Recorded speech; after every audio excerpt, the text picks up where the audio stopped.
Mademoiselle De Scudery, a tale from the age of Louis XIV, by E.T.A Hoffmann.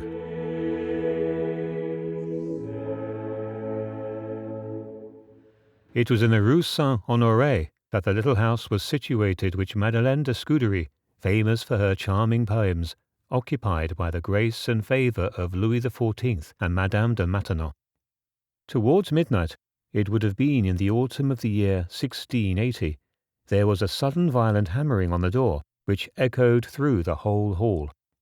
Baptiste, who acted as cook, footman, and doorman in Madeleine's small household, had gone to the country for his sister's wedding, and so it happened that only Madeleine's maid, Martinière, was in the house and still awake. She listened to the persistent knocking.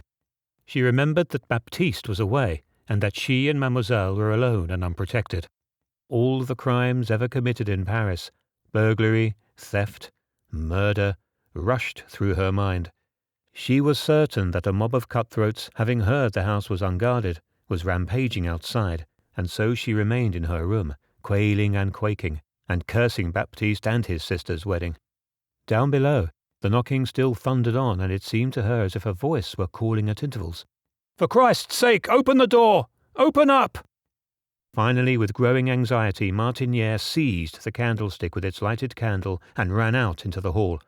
There she could make out quite clearly the voice of whoever was knocking. "For Christ's sake, open up!"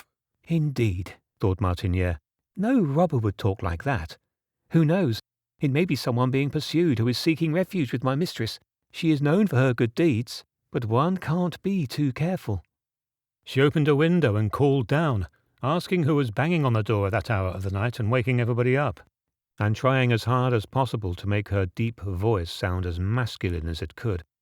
In the glimmer of moonlight, which had just broken through the dark clouds, she became aware of a tall figure enveloped in a light grey cloak and a broad-rimmed hat pulled well down over his eyes. She now called out more loudly so that the figure down below could hear. "Baptiste! Claude! Pierre! Get up and go and see immediately what ne'er-do-well is trying to knock the house down."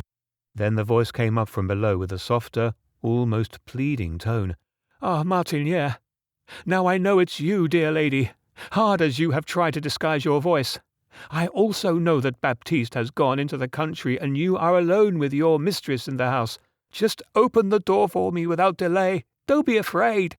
I absolutely must have a talk with your mistress. Right this minute." "What are you thinking of?" replied Martinière. "Do you think my mistress would want to talk to you in the middle of the night? Don't you realize she has been asleep for ages, and I wouldn't wake her up at any price?" "I know," said the figure below, "that your mistress has just this minute laid aside the manuscript of her novel Clélia, which she is working on so tirelessly, and is just now writing some verses which she is thinking of reading to the Marquise de Maintenon in the morning. I beseech you, Madame Martinière, have compassion and open the door for me. An unfortunate fellow's salvation from ruin depends upon it. The honour, freedom, indeed the life of someone depends on this moment. I must speak to your mistress. Just think how your mistress's wrath would fall on you forever if she were to learn that it was you who stony-heartedly turned away from her door an unfortunate fellow who came to beg for her help." "But why do you want to beg my mistress's sympathy at this unearthly hour? Come back in the morning at a more suitable time," rejoined Martinière. From below there came, "Does fate come back at a certain time on a certain day when it strikes like the fatal flash of lightning? Is help to be delayed when rescue depends upon a moment? Open the door for me! You have nothing to fear from a poor, unprotected wretch, abandoned by the world, pursued and harassed by a terrible destiny, who wants only to implore your mistress to save him from his impending doom." Martinière heard the figure below sob and groan with pain at these words. The tone of his voice was, moreover, that of a young man, and it reached her very heart. Moved to her soul, she went and fetched the key. Hardly had she opened the door when the figure pushed his way violently in, strode past Martinière into the hall, and cried wildly, "Take me to your mistress!" Martinière lifted the candlestick on high, and the flickering light fell on a deathly pale, fearfully distorted youthful countenance, and she would have liked to sink to the ground in terror when, As the man now threw back his cloak, the shining handle of a stiletto glinted at his belt. The man looked at her with angrily flashing eyes and cried, more fiercely than ever, "Take me to your mistress, I tell you!" Now Martiniere believed Mademoiselle to be in the most dire peril. All the affection she felt for her dear mistress welled up passionately within her, and engendered a courage of which she would not have thought herself capable. Quickly she slammed the door of her chamber, which she had left open, stood before it, and said firmly, "In faith, your wild conduct here inside the house does not suit with the plaintive words you used outside. I was wrong to feel sorry for you. My mistress should not and shall not speak to you now. If you had no wickedness in mind, you would not shun the daylight. Come back in the morning." The man breathed a deep sigh, fixed Martiniere with a terrible look, and reached for his stiletto. Martiniere silently committed her soul to the Lord, yet she stood unflinching and looked the man bravely in the eye, pressing herself more firmly against the door through which the man would have to go to gain access to her mistress. "Let me see your mistress, I say," cried the man again. "Do what you will," replied Martiniere. "I am not moving from here. Just finish the evil deed you have begun. You will meet a degrading death in the Place de Grève, you and your wicked friends." "Ha!" cried the man. "You are right, Martiniere. I do look like a murderer." And with that he drew the stiletto. "Jesus!" cried the poor woman, expecting the death blow. But at that moment she heard the clink of weapons and the tread of horses' hoofs out in the street. "Constables! Constables! Help! Help!" shrieked Martiniere. "You dreadful woman! Do you want to ruin me? Now all is up with me! Here, take this! Take it! Give it to Mademoiselle now! Today! In the morning, whenever you like!" So saying, the man snatched the candlestick from Martiniere, extinguished the candle, and pressed a small box into her hands. "For your salvation's sake, give the box to Mademoiselle!" he cried, and rushed from the house. Martiniere had slipped to the floor. Now she stood up again and felt her way in the darkness back to her room, where, quite exhausted and incapable of another sound, she sank into the armchair. Then she heard the rattle of a key. She must have left it in the house door. Soft, uncertain footsteps approached the apartment. Spellbound, without strength to move, she waited for the worst. As the door opened, she recognized in the light of the lantern the face of the honest Baptiste. He looked bewildered and deathly pale. "Oh, for heaven's sake," he began. "For heaven's sake, Madame Martiniere, tell me what has happened. I don't know what it was, but something dragged me away from the wedding yesterday evening. I was back on the road when I met a patrol, horsemen and infantry, armed to the teeth. They stopped me and didn't intend to let me go, but as luck would have it, Desgrais was with them, the lieutenant constable. He knows me well enough.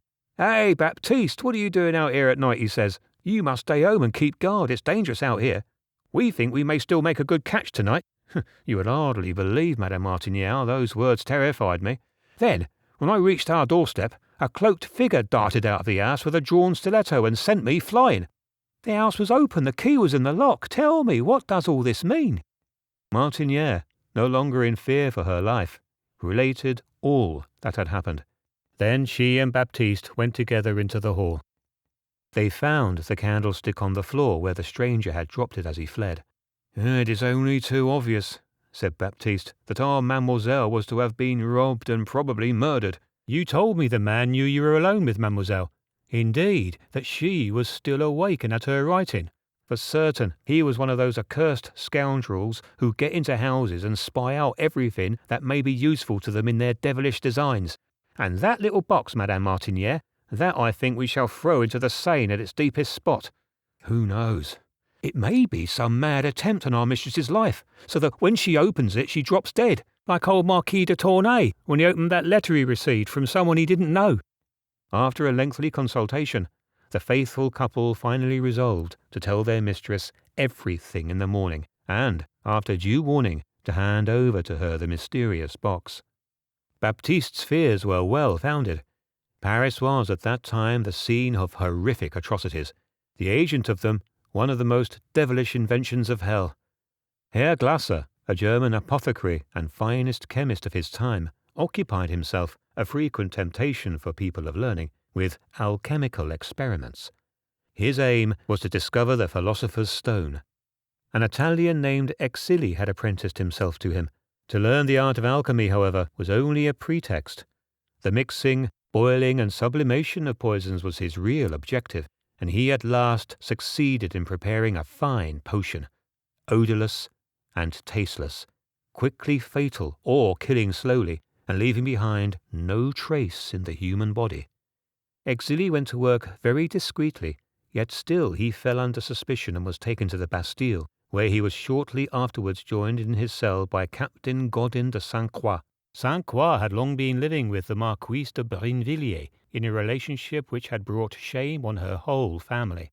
Finally, as the Marquis himself remained indifferent to his wife's crimes, her father, Dreux d'Aubray, a civil lieutenant of Paris, had compelled the miscreants to separate by means of a warrant of arrest served on the captain.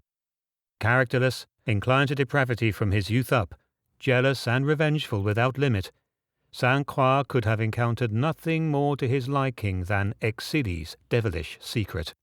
He thought to possess it in the power to exterminate all his enemies. He became Exili's eager pupil, and he soon equalled his master, so that when he was released from the Bastille he was quite capable of working on his own. Marquise de Brinvilliers was a degenerate. Under the influence of Sainte-Croix she became a monster. With his aid she poisoned her own father, then her 2 brothers, and finally her sister. Her father she killed for reasons of revenge, the others so as to obtain their inheritance. As the histories of other poisoners show, this kind of crime can become an irresistible passion. Such poisoners have then killed people whose life or death must have been a matter of perfect indifference to them. So it was that the sudden death of several paupers in the Hôtel Dieu subsequently gave rise to the suspicion that the bread which the Marquise distributed there weekly as evidence of her piety had been poisoned. It is certain, however, that she poisoned the pigeon pies which she set before her guests on one occasion. The Chevalier de Gouet and several others fell victim to that hellish repast. Sainte-Croix, his assistant La Chaussée, and the Marquise for a long time concealed their gruesome crimes behind an impenetrable veil. Yet, fiendish though their craftiness was, the eternal power of heaven had resolved to punish these evildoers while they were still on earth. The poisons Sainte-Croix prepared were so fine that if the powder, poudre sous succession, the Parisians called it, lay open while being prepared, a single breath sufficed for instant death. For this reason Sainte-Croix always wore a mask of fine glass when carrying out this operation, and when one day it fell off as he was about to pour a prepared powder into a vial and he breathed in the poisonous dust, he fell dead on the instant. As he had died without heirs, the court hastened to take charge of his estate.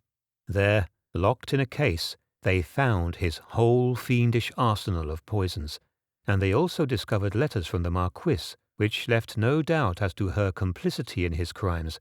She fled to a convent in Liège. A law officer, Desgrais, was sent after her. Disguised as a priest, he presented himself at the convent where she was in hiding and soon succeeded in entering into an amorous intrigue with her. Enticed to a secret meeting place in a lonely garden outside the town, she was surrounded by Desgrais' men-at-arms. Her priestly lover was transformed into an officer of the constabulary, and she was forced to climb into the carriage standing ready outside the garden, and straightway driven off to Paris. La Chaussée had already been beheaded, and the Marquise suffered a similar fate. After the execution her body was burnt, and the ashes were thrown to the winds. The Parisians for a time breathed freely again, but it soon became evident that the evil Sainte-Croix had passed on his dreadful art. Like a malicious and invisible spectre, death stole into even the closest circles of family, love, friendship, and seized upon its unhappy victims. He who today was in blossoming health on the morrow staggered ill and infirm, and no physician's skill could save him. Riches, a lucrative office, a beautiful, perhaps too youthful wife, these sufficed for a man to be pursued to his death. Mistrust infected the most sacred relationships. Husband feared his wife, father his son, sister her brother. Meals remained untouched, wine undrunk, and where pleasure had once ruled, fearful eyes kept watch for a murderer. and still the most careful precaution was often in vain. In an attempt to control the mounting disorder, the king appointed a tribunal to investigate and punish these crimes, the so-called Chambre Ardente, which conducted its hearings not far from the Bastille and was presided over by Régnie. Zealously though he went to work, Régnie's efforts remained fruitless for a long time, and it fell to the cunning Desgrais to penetrate the source of the outrage. In the district of Saint-Germain there lived an old woman named La Voisin, skilled in soothsaying and necromancy, and, with the help of her accomplices, La Sage and Le Vigoureux, she knew how to inspire fear and amazement even in those who thought themselves ungullible. Like Sainte Croix, a pupil of Exilles, she knew how to prepare Exilles' untraceable poison, and so help sons to early inheritances and wives to younger husbands. Desgrais unearthed her secret, and she confessed all. The Chambre Ardente sentenced her to death by burning on the Place de Grève. Among her goods there was found a list of all those who had availed themselves of her assistance, and after that execution followed upon execution. Persons in high places did not elude suspicion. It was believed that Cardinal Bosny had acquired from La Voisin the means of disposing of all those to whom, as Archbishop of Narbonne, he would have had to pay pensions. The Duchesse de Bouillon and the Countess de Soissons, whose names were found on the list, were accused of connections with the diabolical old woman. Even the Duke of Luxembourg, Marshal of the realm, was not spared. The Chambre Ardente prosecuted even him, and he surrendered to imprisonment in the Bastille, where Régnie had him locked in a 6-foot cell. Months passed before it became clear that the Duke had committed no crime. He had once had his horoscope cast by Lesage. The blindness of his enthusiasm led Régnie into illegalities and brutalities, and his tribunal assumed the character of an inquisition. The slightest suspicion sufficed for strict incarceration, and often it was left to chance to prove the innocence of the condemned. Régnie soon inspired the hatred of those whose avenger or protector he was supposed to be. The Duchesse de Bouillon, questioned by him as to whether she had seen a devil, replied, "I fancy I see him at this moment."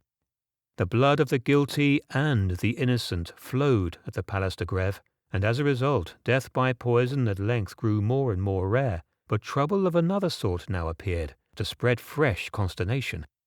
A gang of thieves appeared to have set themselves the task of acquiring all the jewellery in Paris, and they were not hesitating to commit murder in pursuit of this aim. Those fortunate enough to escape with their life deposed that a blow from a fist had knocked them down, and that when they came round they found that they had been robbed and were in a place quite different from where they had received the blow. The bodies discovered almost every morning in the streets or within houses all bore the same death wound, a dagger thrust to the heart, which, according to the doctors, must have killed so quickly and surely that the victim, incapable of making a sound, must have dropped to the ground at once. In the voluptuous court of Louis XIV there were many who, entangled in some amorous intrigue, crept to their mistress in the night, often bearing a rich gift. But often, too, the lover failed to reach the house where he anticipated enjoyment.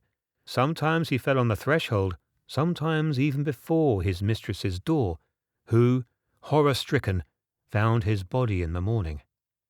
In vain did Argançon, the Minister for Public Order, arrest anyone who seemed in the least suspicious. In vain did Régnie rage and seek to extort confessions. Watches and patrols were strengthened in vain. The villains were never detected. Only the precaution of arming yourself to the teeth and having a lantern carried before you was of any avail at all.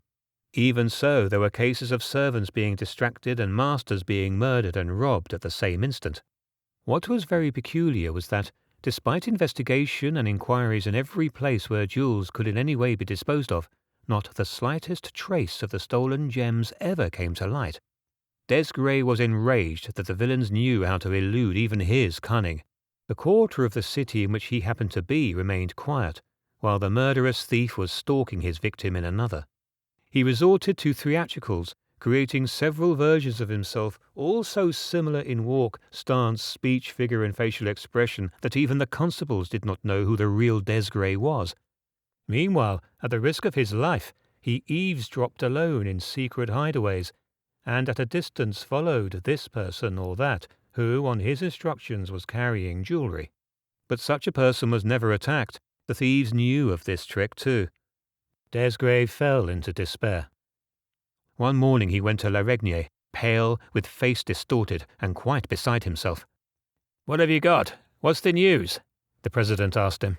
"Oh, sir," Desgrais began, stammering with rage. "Last night, not far from the Louvre, the Marquis de la Fère was attacked in my presence." "Heaven and earth!" cried Régnie jubilantly. "We have them!"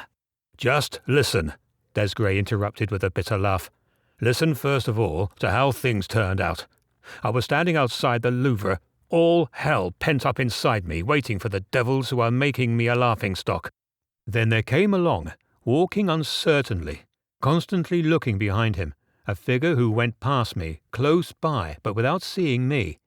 In the moonlight I recognized the Marquis de la Fère. I was not surprised to see him there, for I knew where he was going. Hardly had he gone a dozen steps past me, when a figure sprang up as if out of the ground, threw him down and pounced upon him. Momentarily amazed that the murderer should thus have been delivered into my hands, I cried out and made to leap from my hiding place, but I got entangled in my cloak and fell over. I saw the man make off as if on the wings of the wind. I pulled myself together, ran after him, gave a blast on my horn. From the distance the constables' whistles answered. Everything came alive. The clatter of weapons, hoof-beats from all directions. To me, Desgrais, Desgrais, I shouted, so that it echoed down the street. I can still see the man in front of me, running in the bright moonlight. He tried to evade me. He turned off, and we went to the Rue Nicaise. As his efforts seemed to be weakening, I endeavoured to redouble mine. At the most he was only 15 paces ahead. "You overtook him! You seized him! The constables came up!" cried Régnie with flashing eyes. He gripped Desgrais by the arm as if he were a fleeing murderer. 15 paces, Desgrais continued in a dull voice. 15 paces in front of me, the man leapt sideways into the shadows and disappeared through the wall. "Disappeared? Through a wall? Are you raving?" cried Régnie, taking a step back and throwing up his hands. "Call me mad," Desgrais continued, rubbing his forehead. "Call me raving mad forevermore, a foolish ghost-seer, but it is exactly as I am telling you. I was standing before the wall as several constables came running up. The Marquis de la Fère was with them, a drawn sword in his hand. We lit the torches, we groped about the wall. There was no sign of a door or window or any other opening. It was a solid stone-built courtyard wall attached to a house. The people who live there are beyond suspicion. I have had everything inspected again today. It is the devil himself we are dealing with." Desgrais' adventure was soon common knowledge throughout Paris. Heads were full of stories of sorcery, the evocation of spirits, of the devil's alliance with Voisin, Vigoureux, and the notorious Lesage, and as it lies in our nature to prefer the supernatural and miraculous to sober reason, very soon no one believed anything less than that. As Desgrais had said merely in a moment of ill humour, the devil himself was protecting the villains who had sold him their souls. Desgrais' story became wildly embellished, and, illustrated with a woodcut depicting the devil sinking into the ground in front of the startled Desgrais, was printed and sold in every street corner. It was sufficient to drain the constables of courage, and they now roamed the streets quaking and quailing, festooned with amulets and drenched in holy water. Argenson saw the efforts of the Chambre Ardente foundering, and approached the king, asking him to create a new court with still wider powers. But the king, convinced he had already given the Chambre Ardente too much power, and shocked by the innumerable executions demanded by Régnie, rejected the proposal altogether. A further effort was made to persuade him. In Madame de Maintenon's chambers, where the king was accustomed to spend his afternoons, and indeed even work with his ministers until late into the night, a poem was submitted to him on behalf of all the imperilled lovers, who complained that, as gallantry required them to bear an expensive gift to their beloved, they stood in peril of their life on each occasion.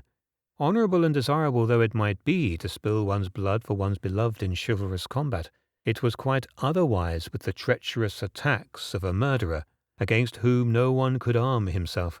And Louis, the star of all love and gallantry, who could rent the dark night with his bright rays and unveil the black secret which lurked therein, the godly knight who smote down his enemy, would even now flash his victorious blazing sword, and, like Hercules with the Lenaean Hydra, like Theseus with the Minotaur, do battle with the menacing evil which destroyed all pleasure in love and darkened all joy in sorrow, in wretched grief.